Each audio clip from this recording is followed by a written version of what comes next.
আসসালামু আলাইকুম, welcome to Ashish kitchen and blog. চলে আসলাম আজকে প্রতিদিনের মতন আজকে আরেকটা ভিডিও, কিছু টিপস নিয়ে। আর আজকে 1500 টাকা দিয়ে আমি কি কি কিনে নিয়ে আসলাম। আমি কিন্তু ঘরের সংসারের প্রতিনিয়ত যা লাগে আমি সব কিছু একসাথে কিনি না, যখন যেটা লাগে ঠিক ওইটাই নিয়ে আসি।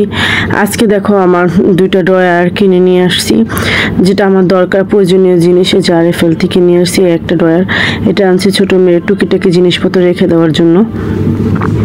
দেখো এই আরেকটা হলো বড় মেয়ের জন্য এটা এনেছি, কারণ আমি তো বললাম একসাথে আনি না, আমি যখন আমার যেটা দরকার হয় ঠিক ওইটাই আনি।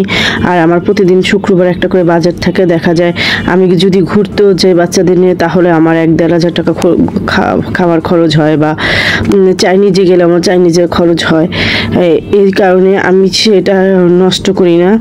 আমি শুক্রবার আমি বের হই না, কিন্তু আমি যে জিনিসটা প্রয়োজনীয় জিনিসটা দেখা যায় আমি যে কোনো প্রয়োজনীয় জিনিস সেটা আমি একটা একটা করে নিয়ে আসি।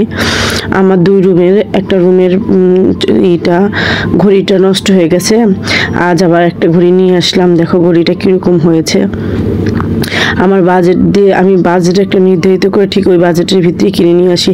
আর আমি একটা প্লাস্টিকের আরএফএলের ঝুড়ি নিয়ে আসছি। এই ঝুড়িটা আমার অনেক প্রয়োজন ছিল, কারণ আগে ঝুড়িটা একটু নষ্ট হয়ে গেছে, কালারটা নষ্ট হয়ে গেছে, এটার জন্য এটা চেঞ্জ করতে হবে। এই জন্য চিন্তা করলাম এই সপ্তাহে তো কোথাও যাবো না, যে আমরা সেই টাকা বাঁচিয়ে আমার সংসারে একটা জিনিস নিয়ে আসি।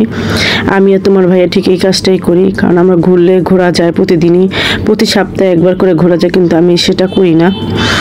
আমি না ঘুরে আমি একটা করে জিনিস কিনে নিয়ে আসি। তোমরাও চাইলে এভাবে তোমাদের সংসারের একটা করে জিনিস নিয়ে আসতে পারো, যে জিনিসটা নষ্ট হয়ে গেছে। আর একসাথে কিনলে কিন্তু গায়ে লাগে, আর যদি তোমরা সপ্তাহে একটা করে জিনিস কিনো তাহলে কিন্তু তোমাদের গায়েও লাগবে না, তোমাদের বাজেটের ভিতরেই থাকবে। সেটাই তোমাদের সাথে শেয়ার করলাম। আর আমি এখন ফিটিং করতেছি, সেটা একটু ভিডিওতে করে নিলাম। রাতের বেলা শুক্রবার দিন রাতে এই ভিডিওটা ছিল, তোমাদের সাথে সেটাই করলাম, যে তোমাদের সাথে একটু ভিডিওটা শেয়ার করে, যে 1,500 টাকার ভিতরে আমি কি কি কিনে নিয়ে আসছি। এটা নিয়েছে 700 কত টাকা জানি একটু ভুলে গেলাম। আর ওই দুইটা, একটা নিয়েছে 280 না জানি 40 টাকা এরকম, আর একটা হলো 180 টাকা ছোটটা ছিল, আর ওটা 220 টাকা ছিল বড়টা, আর এটা ছিল 700 কত টাকা জানি। আরও টুকিটাকি জিনিসপত্র এনেছিলাম। এই দেখো আমার ছোট মেয়ে তোমাদের সাথে একটু শেয়ার করছে, ওই যে সবগুলো সাজাচ্ছে, ওই সুন্দর করে সাজিয়েছিল, সেটাই তোমাদের সাথে একটু শেয়ার করা। দেখো ওই ভিডিও করে নিয়েছে, সেটা আবার আমি তোমাদের সাথে দেখিয়ে নিলাম। আমরা ছোট মানুষ, ওই চাইলে সব পারে, এটার জন্য একটু চেষ্টা করলো, একটু গুছিয়ে গাছিয়ে নিল আর তোমাদের সাথে ভিডিও শেয়ার করলো। তোমরা চাইলে এইভাবে তোমরা একটা করে জিনিস কিনে নিয়ে আসতে পারো, তোমাদের সংসারের জন্য আয় হবে। আর তোমরা খরচ করলে তো খরচ হবেই, আর না খরচ করলে নাই। আমি যদি যে মার্কেটে না যেয়ে আমি যদি খেতে যেতাম, আমার খেয়ে আসতাম ঠিক আছে, কিন্তু আমার টাকাটা কিন্তু অপচয় হতো। আমি যে ঘরের জিনিসটা নিয়ে আসছি, আমার প্রয়োজনীয় জিনিসটা আমার ঘরে আসলো, এটা কিন্তু আমার থেকেই গেল। এভাবে যদি আমরা চেষ্টা করি যে আমাদের যে কোনো জিনিস প্রয়োজনীয় জিনিসগুলো আমরা যদি এভাবে কিনে নেই। দেখো এখন রাত বাজে 11টা, সেটাই ঘড়িতে দেখাই নিলাম তোমাদের। এই দেখো 11টা 20 বাজে। আমি এখন কি করছি সেটাই তোমাদের সাথে একটু শেয়ার করতেছি। এখানে আমি এই দেখো সম্পূর্ণ আমার একটা সাজিয়ে নিয়েছি। আমার পাকঘরটা দেখো কত সুন্দর করে সাজিয়ে নিয়েছি। বললাম না আমি সব কিছু গুছিয়ে গাছিয়ে করতে ভালোবাসি, আমার কাছে ভালো লাগে। তোমরাও চাইলে এভাবে গুছিয়ে গাছিয়ে কাজ করতে, তোমার হাতের নাগালে সব রাখি আর এইভাবে গুছিয়ে কাজ করি। আর এখন রাতের জন্য আমি কি করতেছি রেডি করে রেখেছি সেটাই তোমাদের সাথে শেয়ার করব।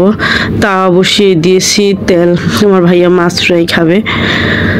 তোমার ভাইয়া দুপুরে ছিল না, খাওয়া দাওয়া করে না ঘরে রাতের বেলা, আর মেয়েদের জন্য মুরগি রান্না করা আছে, তোমার ভাইয়া মুরগি খাবে না। এখন আমি জিজ্ঞেস করলাম কি খাবা, তো বলে মাছ ভাজো। এই জন্য তোমার ভাইয়ের জন্য আর আমার জন্য মাছ ভাজতেছি।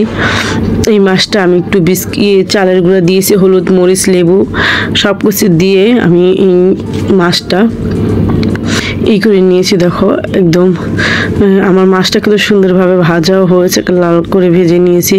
খেতে কিন্তু দারুণ হয়েছে। আর এভাবে যদি একটু চালের গুঁড়ো দিয়ে মাছটা ভাজো তাহলে মাছটা মচমচে হবে, খেতে দারুণ হবে। আর একটা হবে যে তোমার মাছটা নরম হয়ে যাবে না, একদম মুচমুচে হবে। আমি কিন্তু এভাবেই মাছ ভেজে থাকি একদম লাল করে, খেতে কিন্তু দারুণ হয়। কে কে আমার মতন মাছগুলো এভাবে ভাজা খেতে ভালোবাসো, সেটাই একটু রাতের বেলা তোমাদের সাথে শেয়ার করা যে আজকে আমি কি করলাম।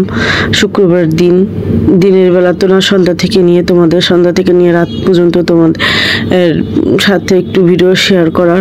আর সাথে আমি একটু পেঁয়াজ বেরেস্তা করে নিয়েছি, মাছ ভাজা বলে কথা, সাথে একটু পেঁয়াজ বেরেস্তা দিলে তো কিন্তু খেতে ভালো লাগে, সাথে শুকনো মরিচ, এই জন্য একটু শুকনো মরিচও ভেজে নিলাম লাল লাল করে।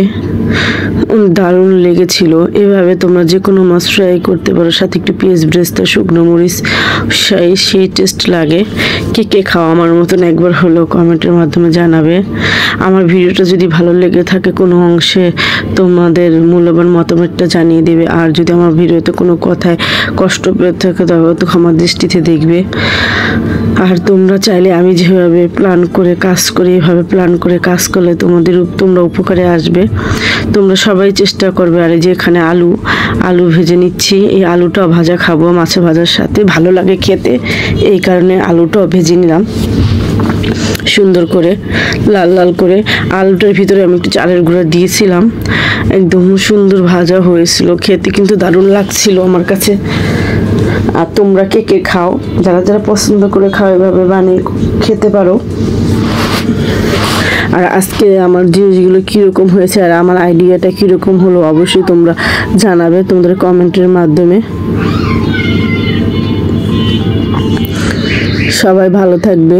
আমার ভিডিওটা যে যেখান থেকে দেখছো, যারা এখন পর্যন্ত আমার বন্ধু হওনি, নতুন আমার চ্যানেলে ভিজিট করোনি, যদি ভিজিট করে থাকো অবশ্যই লাইক দিয়ে আমার ভিডিওটা কন্টিনিউ করে যাবে। আর আমাকেও একটা মূল্যবান মতামত জানিয়ে যাবে, অবশ্যই আমি তোমার চ্যানেলে চলে যাব। এ দেখো একদম ভাজা রেডি, ভেজে ভুজে নিয়ে আসলাম, এখন খাবার পালা।